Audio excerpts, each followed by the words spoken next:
let's just talk. Talk about the fact you guys are based in Minnesota. Obviously everybody's looking at that as kind of the start for these riots. Understand like this situation is extremely difficult. I think there's a lot of good points people are bringing up, and I think for a lot of them it has been a while and it is long overdue. But let's not talk too much on the political side. I wanted to kind of get your insight on the business side, obviously the trading side, economic side, of these riots. What do you kind of expect to change? But first, let's start out with, what are you seeing, living in Minnesota? Give me kind of the rundown on what it's like for someone there. Well, being in Minnesota here, we're seeing the last 2 nights, it's kind of subsided a bit.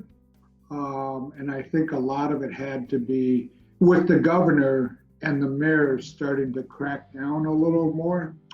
Before they would just make the threat, hey, we got the National Guard here, you better not come out. And when people came out, they didn't do anything. So everybody with social media, they told their friends, hey, nothing's happening, let's just have a party out here. So more and more people was outside protesting. The protesting is fine until, there's a curfew. There was an 8 o'clock curfew. If you're out there at 10, 11, 12, midnight, you're breaking the law. You should go back to your homes or get cited, which they eventually did. And now we haven't seen as bad of rioting type situation, looting. And I think, it's because people realize, okay, now they're getting serious about this. Yeah, I mean, you're touching on looting already. Let's, I guess, talk about that a little bit. Obviously, not even being from Minnesota, everyone's seen, the fact that Target was basically burned down and basically destroyed. You want to talk about kind of the impacts on small businesses, also just businesses in general and kind of the economic impact of that?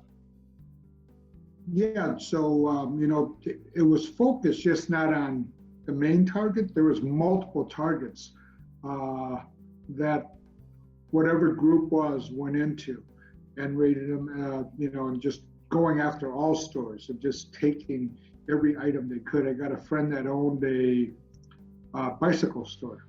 He repaired bicycles and sells bicycles, and he's been in business for a lot of years. And he was on the verge of retiring, had the business ready to be sold. They were negotiating final terms, and the dramatic impact. And this is, you can show the direct touching home to him now. Is he says, well, I lost the sale. They broke into my building, took all the bicycles, including my customers' bikes. And he says, luckily, my neighbor filmed it. So they were able to establish that it can be filed under burglary, because you're not sure if you can file under a riot because you may not have that rider on your general insurance policy. So because it was burglary, he told me he's going to get everything covered. So his big thing was, I got to make sure my customers get their money right away. So that's what he was doing. So you can see the impact on individuals. Now he's got to work for who knows how much before he can sell his business for what it's worth. A lot of small businesses are being wiped out. They were in serious financial trouble to begin with from the lockdown, from the COVID. And just as June 1st was our opening day for restaurants and so on, this happens. So it's a double whammy. So it's definitely impacting these people. And they were predominantly in the inner city, in areas that were disadvantaged already, so the people that had jobs there now don't have jobs. So, they're actually hurting the people that we're claiming to try to help, the poor, the minorities, and so on, from the effects of tearing down their minority-owned businesses. And now we're having people actually put up signs in their small businesses, and they haven't been hit. They board them up and paint on there, this is minority owned, this is black owned, and it appears to be because those stores haven't been hit, which is a pretty good idea.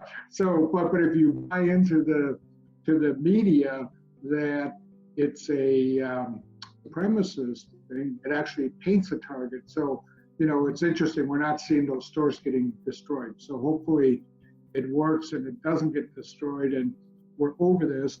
And, if we look at the stock market, it's telling us the worst is over. So the stock market baffles me sometimes, like, the COVID thing's over, everything's over right now, according to the stock market. Yeah, no, it's funny. I mean, you're already going into the like economic side of things. Yeah, the stock market took a little bit of a dip, but it's coming back already. Now that I think people are realizing, okay, well, the worst is behind us. Is that what you think as well? I think there's definitely a division between Main Street and Wall Street. Okay. Wall Street's, the NASDAQ composite just hit an all time high today. And we got other indexes within 10% of all time highs. So it's a definite disconnect because small business has definitely been damaged. The consumer has definitely been damaged. And 70% of our economy is based on consumption. So you're getting all these macro events that are negative towards real world economy, that consumption is going to be less than what we anticipate. And then also the market just keeps on going. And the thesis for the market continually going is that China reported great manufacturing numbers. And then Europe, for the first time, auto sales were really moving nicely and their businesses are growing nicely. And the Germans looks like they're going to be much more accommodative from their banking policy, which is very unusual for them. So the U.S. market is not leading the world right now. It's Asia and Europe that's leading the U.S. market, which I find a little bit of troubling because we got a big issue going on with China right now between President Trump and President Xi. They're kind of throwing things at each other, and right now both parties says planes can't land in their country, commercial planes, as of this morning. Wow. Well, I guess the question is, it always comes down to how long is that going to go for? I mean, obviously there's a lot of stress in the U.S., a lot of stress in the world. I mean, what's your kind of take? I mean, the political climate, especially when it comes to that side of things better than others. What's your insight? With regards to the politics of it, or with regards to what? Give me like timeline stuff, or like what you think is going to be the outcome. Like, do you think it's going to be is it just a short-term thing, or is it a long-term, like, hey, there's actually some issues here? Yeah, so, one other item that's really helping drive everything forward is the reopening of the economy and the COVID numbers we're seeing. We're not getting flare-ups. So, with all this rioting, and you see how close people are to each other, if we don't see a flare-up in 2 weeks, there very well could be a strong seasonality to this, where the virus is actually suppressed with the heat, because we had a couple of 90-degree days in Minneapolis, which is very hot this time of year. And it'll be interesting to see. So from a longer-term perspective, I've always been pretty upbeat on the stock market. Economy, I think it's going to take longer than we anticipated or anticipate for it to recover. There's been a lot of structural damage in terms to small business and the individual consumers. So I do see unemployment still around 10% at the end of this year, which is high relative to where we were pre-COVID at 3.5%. But the longer-term picture, you got to be positive. Yeah, interesting. I mean, you touched on a good point there. A lot of people are saying that coronavirus doesn't seem to be spreading as much, even with all these riots. Is that potentially even an acceleration to some of the states and even countries, Canada, where in Ontario we still can't go to restaurants. We still haven't even been told a date that'll happen, at least in Ontario. So, what's kind of your feeling? Do you think, well, hey, if riots aren't causing the spread of the virus, will it be in a kind of acceleration in terms of how fast things are going to reopen? Yeah, that's the thesis right now on Wall Street. They're looking at this and saying, hold it here. Everything, I think we can start opening everything at a much faster rate. And I think the next 2 weeks will tell the story. Uh, if people talk about a 2 week incubation period with the virus, now 80 to 85% of people will show symptoms within the first 4 or 5 weeks from the time of infection.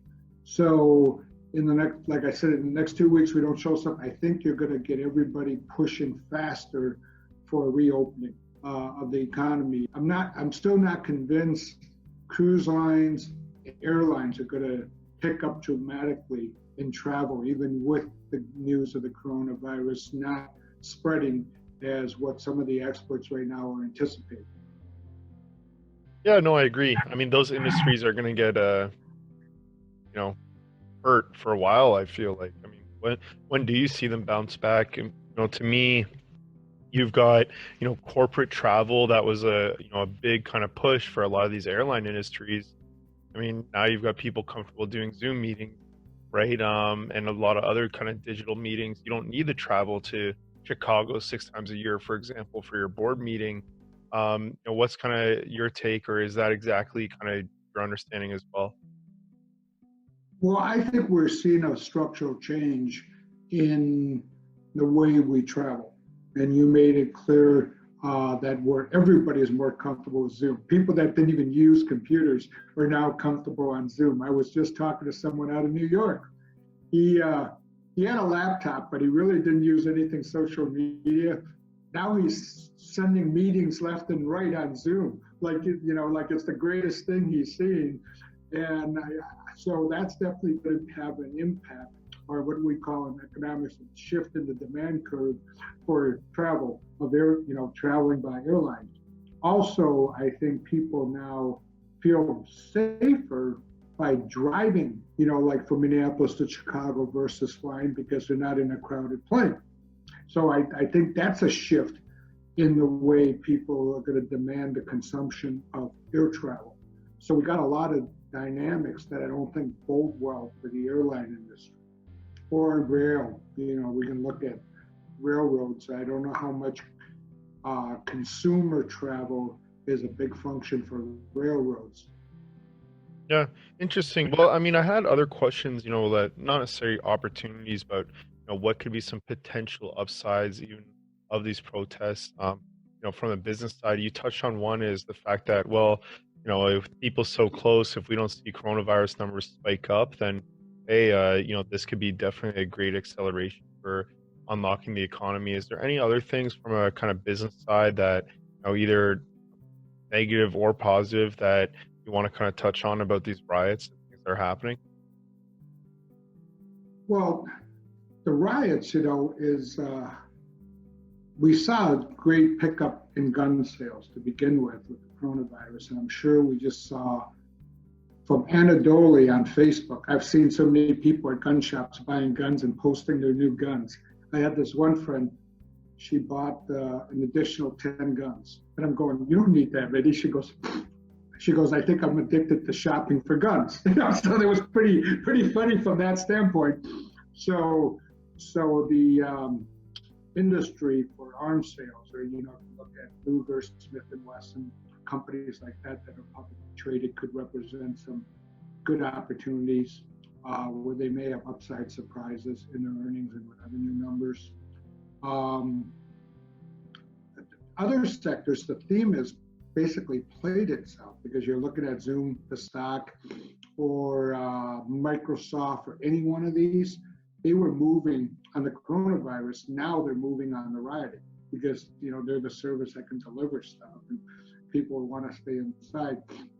So I have a hard time justifying which sectors to get aggressive in, unless you're a really long-term player. If you're looking 5 years out, fine, buy it here. If you're looking to say, well, are we going to get a pullback of 10% and then jump in? Very well could be. Yeah, interesting. Well, I think this was a good insight. Obviously the fact that you're in Minnesota was a great opportunity to kind of get your insight. Good to know that you think things are slowing down there. Is there anything from the company side, from the Petvivo side, you want to touch on Maybe give people a little bit of an update. I know you guys, are onboarding vets kind of basically every day at this point. You told me you've had a few sign on this week already. They'll be trialing, kind of the product themselves. Is there anything else you want to touch on? No, we're just excited to be back in the office and just having things move forward. I mean, we were stagnant there for 2.5 months, really nothing happening, and now everybody's getting excited again just to be back at work and talking to vets and shipping some product and getting ready to manufacture product in our new clean room facility. Yeah. No, awesome. I know you guys have been busy there. And I mean, going back to work sounds like, it would be a bad thing for some people, a bad feeling, but for you, obviously, it seemed like an excitement. You guys have a lot of cool things coming with that facility and other stuff. So, well, cool. I guess we'll leave it here. I mean, I think touching on the riots and potentially the business side was great, and nice to let people know that on the Petvivo side there seems to be some momentum, and more vets are coming online every week, and things look like they're going pretty well. Yes, thank you.